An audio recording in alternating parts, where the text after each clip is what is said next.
We got married in 2008. We moved into our first home, our own flat in 2010 and got our first child in 2010. You know, we're married with 3 kids. Awesome, right?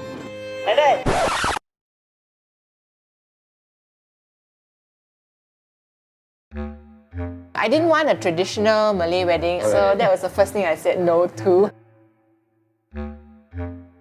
I thought that I had to change a lot, and I was afraid of that.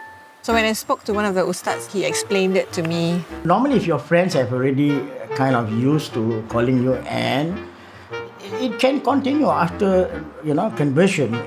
The core teaching of Islam, the change will be more to the belief rather than names and all others. Is it a very drastic change if I were to convert? There should be like today you wear the Malay baju kurung, tomorrow wear Chongsam lah. Islam has already been Malayanized.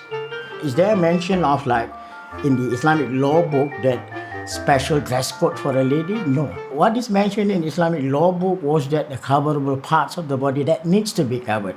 Will my family feel like they will lose me as a daughter? Sorry, parents still remain parents. The Quran made it very clear. You are to serve your parent. It doesn't look into what religion that parent belongs to.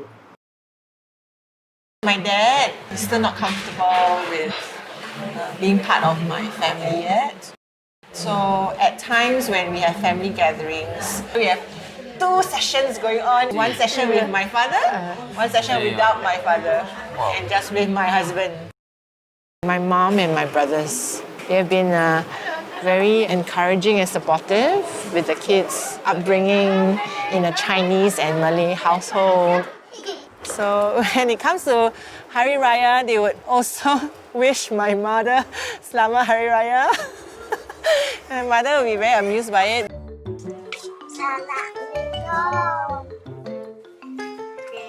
My mother-in-law is quite important because she helps take care of my kids when both of us are working. They would observe her when she prayed, and even at a very young age, when they are like 1+, they would be able to imitate the movements of the prayers. They would learn to speak in Malay because she would speak only very little English and more Malay to them.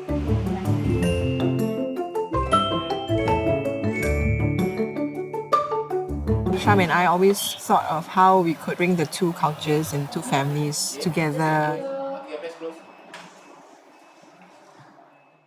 When we chose names for our children, we included my family surname. Alicia Chua Nosham, Akil Chua Nosham, and Alina Chua Nosham.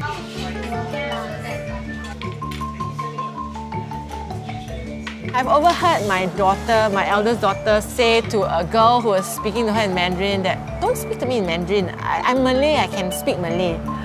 And I was very amused by it because we have never told her she's Malay or she's Chinese. And she very unconsciously just blurted that out.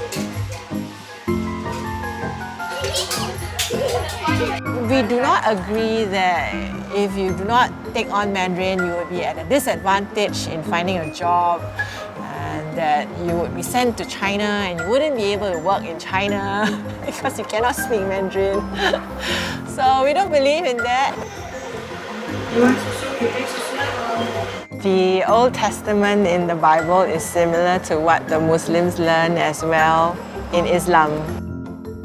Moses, about Adam and Eve, about the Ark, something that I know, and it's something that Sham knows as well, so we can talk about these stories to the kids. Look at all the cows, right? I've actually asked this before of Sham. What if one of our kids decides to marry someone of a different race or religion? His immediate response was, Cannot.